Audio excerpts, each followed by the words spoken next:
Chapter 12. The ball was in full swing by the time they arrived. Aunt Sophie and Anne had been invited to a dinner party hosted by Lord Seymour's mother. It had been quite a lovely experience, and Anne was feeling far more optimistic about the possibility of Lord Seymour proposing. She would have preferred her father being there to help her with this important decision, but it was looking as though she were going to have to muddle through on her own. Aunt Sophie was of little help in the matter. She felt it all came down to the gentleman's bank balance. Under normal circumstances, it would be decidedly déclassé to talk about money, my dear, as I am certain you are well aware. But when it comes to arranging a marriage, it is really all that matters, especially for you in your circumstances. There is really nothing else to consider as long as the man is accepted in polite society. She had said to her on their way to the Baron's home. Lord Westlake is a lovely gentleman, but his pockets are not nearly so plump as Lord Seymour's. Anne blushed just remembering the conversation. It had bordered on vulgar in her opinion. While she was quite well aware that she and her father were living on a shoestring and might soon have to face their creditors, she did not think it was at all acceptable to actually talk about it, especially not in the predatory way that Aunt Sophie had done. Of course, the old dear was right in a certain way. Anne couldn't be squeamish and hold out for a love match like some of the débutantes were wont to talk about. She was grateful that the gentleman who seemed most ready to come up to scratch was well off and attractive to boot, and the fact that his home was near Rosedale was icing on the cake. She was glad that Lord Seymour's mother had thought to invite her to her dinner party. From the looks of it, it had been more intended for her to entertain her own marital prospects than for her son's benefit. It had been wildly entertaining to watch and listen to the older gentleman vying for her attentions. It was even more delightful because one of her concerns about Lord Seymour had been whether or not his mother would be a burden. With it so obvious that the lady would be well able to catch herself another husband, Anne felt confident she could cast aside that particular concern. It was impossible to quell the happy smile she knew was stretching her face, so she gave up trying. She was lost in thought and thus did not notice his approach, so she nearly jumped out of her skin when the Viscount spoke to her. "Good evening, my dear. You are looking well." With her hand clutched over her heart, she turned her wide gaze onto him. "My lord, you nearly startled a year off my life." He laughed over her word choice. "I apologize, my lady.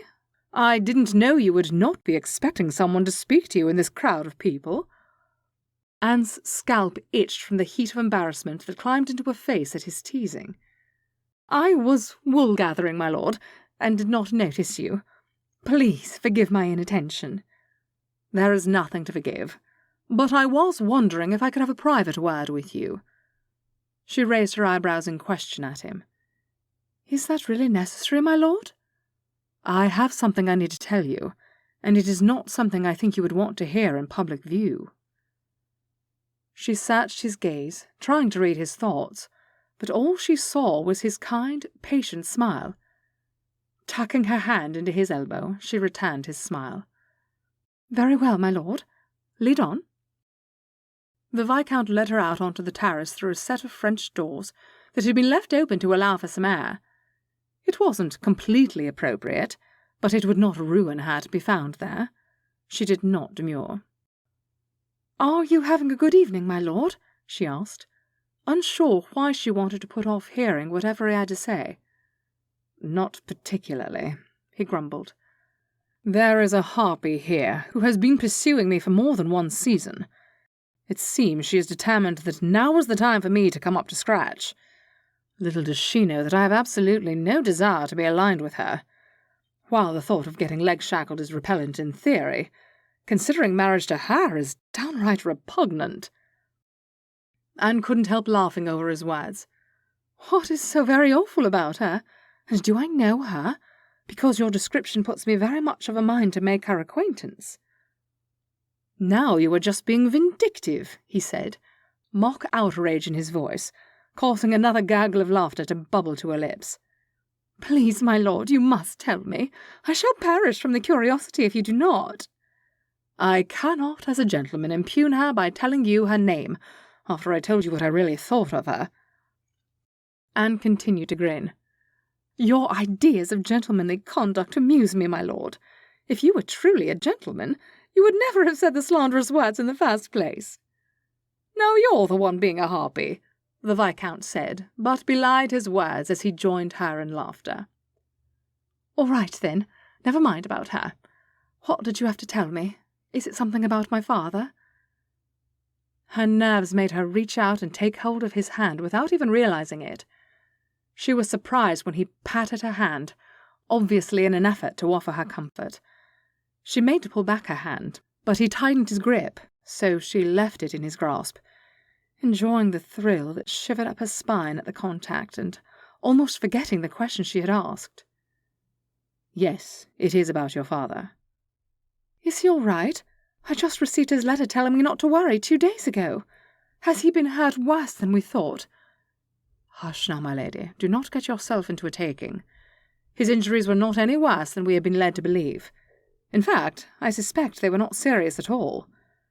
No, the matter is concerning the widow who has taken him in.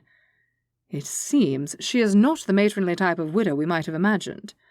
I am afraid she might be taking advantage of your father. Wesley was enjoying holding Anne's hand far too much. He ought to let her go, he told himself. But he was concerned that she would be overcome by the news he had just shared. It was obvious to him that she did not comprehend what he was saying as she gazed at him, blinking rapidly. And then she burst into laughter. "But, my lord, there is nothing to take advantage of," she protested. "If she is after a man of means, she will catch cold at her efforts." Wesley could see what she meant, but tried to get her to see where he was coming from.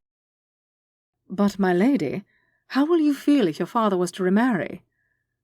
"I would actually think it was lovely, as long as I thought she was a woman who would treat him well. He deserves to be happy after all the sorrow we have faced, don't you think?" Now it was Wesley's turn to blink at her. "Well, yes, of course. I did not wish to imply I wouldn't want your father to be happy. But would it not make you feel as though you were losing your home?" He was starting to feel like a simpleton. He was actually trying to preserve her feelings, but it was starting to feel as though he was going to hurt them.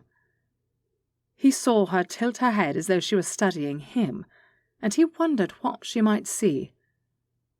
"Would that not be rather churlish of me, my lord?" she asked. "I am here for the season trying to find myself a new home. It would be rather awful if I wanted to hoard my old one, too." "Well, yes, of course," Wesley stammered as he felt heat stain his cheekbones, thankful for the low lighting out there on the terrace, hoping she would not notice. "Of course, my easygoing attitude on the matter would be sure to change if I thought she was anything like your harpy, though. So I do appreciate your concern. Do you think I ought to journey there and make sure they do not wed before I have had a chance to examine her?" Wesley was delighted to see her all fired up on her father's behalf. He wondered what it would be like to have someone so caring about him. He shoved the random thought from his mind as he hurried to steady her. "No, I do not think that is necessary. If you must know, the runner actually had good reports about the woman. Not at all someone you need be overly concerned about. I merely thought that you would be upset at the thought of someone taking your mother's place." Anne shrugged, much to his surprise. "It would be impossible for anyone to take my mother's place, but I would be happy for my father to find happiness once again. I think our hearts are remarkably versatile. Loving someone else does not diminish the love you had for the one who is gone. The relationship my parents had was beautiful and special. But when my father lost my mother, he also lost part of himself, particularly the rational part of himself, which is what has brought us to where we are now in the first place. So, if she is a decent woman, I will be glad for it." She paused in thought for a moment, and Wesley found himself holding his breath once more. "But I do hope I get to meet her before she becomes my stepmother," she concluded with a grin. You, my dear, are delightful." Anne laughed. "That's not what you were saying just days ago," she teased. Wesley laughed with her. "Just as you said. The heart is versatile, I say. So is the mind. And I am not so mule-headed that I cannot change my mind about something." He kept hold of her hand, but then put it through his elbow once more. "Now, come along, my dear. Someone is sure to be missing you, so I ought to return you to the ballroom before a search party is mounted." She tugged lightly on his arm just before they stepped through the open door. "Thank you for being my friend, my lord. I truly appreciate your concern." "Think nothing of it, my lady. Is that not what friends do?" He ignored the flutter in his chest at the sight of her delighted smile. They spotted Lord Grey as they stepped into the crowded room. Wesley handed her over to his friend, giving him a speaking glance. Sebastian quickly bowed to Lady Anne, and invited her onto the dance floor as Wesley promised to procure them glasses of punch. That dance passed quickly, and when they left the dance floor, Lord Seymour was waiting to escort Anne into the cotillion. She was surprised the Viscount had not returned with the promised punch, but she didn't bother much about it as they stepped into the familiar dance. She enjoyed the Baron's company, what snippets of it she could as they separated and returned through the movements of the dance. Anne was amazed how quickly the evening was passing. Once again, a dance was coming to an end. As Lord Seymour was escorting her from the dance floor, they noticed a commotion developing near them.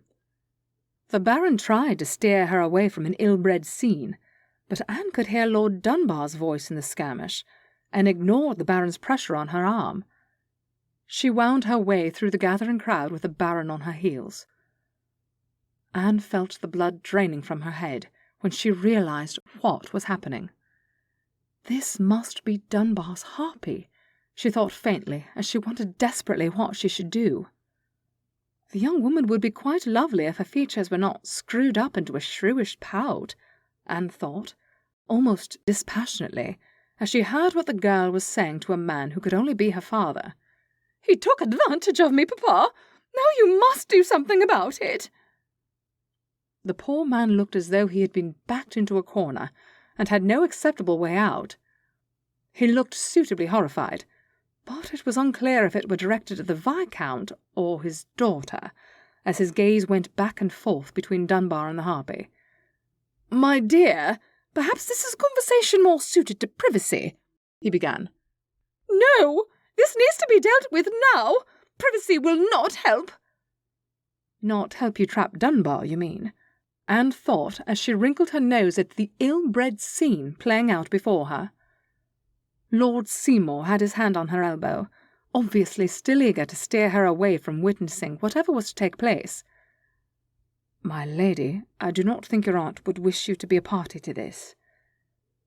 Anne ignored his suggestion. The Viscount was her friend, and she could not leave him to this woman's mercies. Through the crowd, her eyes met his, and she knew she would have to help if she could. Lord Dunbar looked angry and defiant, and certainly not cowed by the woman's efforts. Perhaps he wouldn't need Anne's help after all, but she could not leave until she had verified for herself that he was all right. Though he looked pained to do so, the harpy's father was asking her, "In what way has Lord Dunbar taken advantage of you?" "He pulled me into our host's library and ravaged me." Her father looked ready to faint. Dunbar looked ready to explode. The woman's mother arrived on the scene and added her shrill demands to the noise already being generated by the shocked glee of the milling spectators. "He shall have to marry her," the mother declared, causing Anne to gasp. Of course, but really, she thought, her irritation making her caustic. What parents in sound mind would want to tie their daughter for life to someone who held no respect for her person? "When did this take place?" the father thought to ask. His daughter blinked, unprepared for an examination of her statement. "About 15 minutes ago. It took me a few minutes to regain my composure in order to come and find you." Anne couldn't keep silent. "So just before the country dance?" The harpy turned to her with a glare. "I suppose so." Anne's gaze once again met the Viscount's. She saw that he suddenly realized what she was about to do, and he shook his head at her. Anne ignored him. Her heart felt as though it were beating 3 times its usual pace, and her stomach wanted to empty its contents. But Anne could not stand by while Dunbar was vilified. She glanced back at the Baron and was filled with regret for the lovely, safe life she was about to throw away. Wesley had been quite clear that he would not rescue her if she ruined herself over him, but she could not ignore his plight. He could not have been taking advantage of you, because he was on the terrace with me at that time for at least 15 or 20 minutes, and I am almost certain he had just arrived before we stepped out for our conversation. While venturing out onto the terrace was only slightly questionable, and not enough to ruin her, declaring it publicly like that would taint her sufficiently that she might have just consigned herself to a life of spinsterhood. She felt the Baron recoil next to her as he dropped his hand from her elbow and stepped away from her side. She wanted to close her eyes and wake up in her room to find out this had been a bad dream, but she could not tear her eyes from the tableau in front of her. The Viscount looked as though she had knocked him in the head. While the harpy's declarations had obviously angered him, Anne's had made his face go pale and expressionless. Anne chewed on her lip with nerves as she watched the harpy's face go deep red, and her eyes shot daggers at her. Anne wondered if the woman were going to attack her. She also wondered if anyone would intervene to protect her. Suddenly, Lord Grey and Lord Spencer were on either side of her. They took her arms and almost dragged her away. To watching eyes, it would only look as though they were escorting her solicitously, but she was quite well aware that they would brook no argument. If she had dug in her heels, she had the impression they would have just picked her up and carried off. That thought almost made her smile. "What were you thinking?" the Earl demanded, his tone brimming with frustration despite the polite face he maintained. "I couldn't stand there and allow that woman to do that to him," Anne tried to explain, but Lord Grey cut her off. "Did you not think he could look after himself?" Unlike the Earl, he was unable to keep the stormy expression off his face. "Would it make you feel better to know I did not have a chance to actually think the matter through?" she muttered, before asking, "Where are you taking me?" "To your aunt," the Earl answered, his tone grim. "And then we are going to dance." "Dance?" Anne was slightly horrified. "But I thought we could go home now. Surely you do not expect me to stay here after that?" "It is the only way to try to mitigate the damage you have done. If you can brazen it out, perhaps you will not be ruined." "I should not be ruined because I did nothing wrong." Anne hated the hypocrisy of the ton in that moment, and would not have minded if she would never again have to set foot in London. "We shall see." Lord Spencer didn't bother to say anything more as they had arrived at the side of Lady Sophie. The older woman did not know the details, but she took in at a glance enough to realize what needed to be done. "Oh, Anne, what have you done?" she asked, disappointed. She didn't wait for a response. "Never mind, we'll deal with it later." She turned to Sebastian. "Stop looking so dramatic. You should laugh as though she made some witty remark." Sebastian blinked at her aunt, looked at Anne, and actually obeyed Sophie's words. To Anne's ears it even sounded genuine. A bubble of hysteria sat in her throat, and she thought she might laugh too, but worried she would not be able to stop if she began, so she managed to confine herself to an answering smile. The orchestra had stopped in the face of the commotion, but they were hastily getting settled and striking up the next song. Anne was equally parts horrified and relieved when she heard it was a waltz, and the Earl was looking at her with clear intent. She didn't know if she could face the dance floor, but at least she would not have to endure multiple partners. The Earl didn't speak to her, keeping his face pleasant but impassive. Anne tried to explain. There was no avoiding it. You really must understand. I promise you I was not trying to entrap him in any way. Lord Dunbar was quite clear with me that he would not be making me an offer, no matter what I did, But I could not stand there and allow that harridan to slander him like that. The Viscount is my friend too, you know." This time, when he met her eyes, Anne saw compassion reflected in his steady gaze. "I know, my lady. Do not get into a taking over it. Perhaps it will blow over without much fuss." As the dance continued, Anne thought with a sinking heart that there was little hope of that. The harpy could be heard wailing as she was escorted from the ballroom, even over the sound of the music. Curious, speculative gazes were being cast toward Anne as she circled the room in the Earl's arms. "Are you sure I cannot go home now?" "Quite sure. Grey will dance with you next. I don't think Dunbar should. If your aunt can find your uncle, he should lead you out too, and then you can go home. Unless your baron returns to your side, then there will be nothing to worry about." The Earl paused for a moment. "But from the look that was on his face, I am not holding out too much hope for that." "He must not have cared for me in the first place if he would so easily reject me," Anne replied, hoping her voice would not quaver to reveal the depth of her hurt. "Then he is an idiot, my lady, and not worth your time." There was a pause as Anne tried to process all that had happened. "Lord Dunbar did not look pleased," she commented. "Did you expect he would be?" the Earl inquired, his tone not unkind, almost curious. "As I told you, I did not take the time to think over much before acting. But surely he must realize that I only meant to help him." The Earl's tone was neutral as he said, "Do not let it trouble you, my dear." "But I essentially traded my happiness for his. I would expect him to at least try not to be angry with me."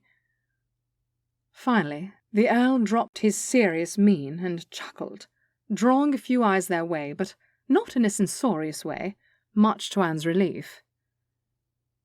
As the Earl had decreed, Anne danced with Lord Grey and then her uncle before he finally allowed that she could leave. She had not been given the cut direct by anyone, so she surmised that she had not been totally outcast, and found that she could not quite care. All she wanted to do was go home and pull the covers over her head and sleep for a week, and preferably never see another member of the ton ever again. She was finally going to be able to do at least the first point in her wish list. She may not sleep for a week, but she was definitely going to leave orders not to be disturbed the next day.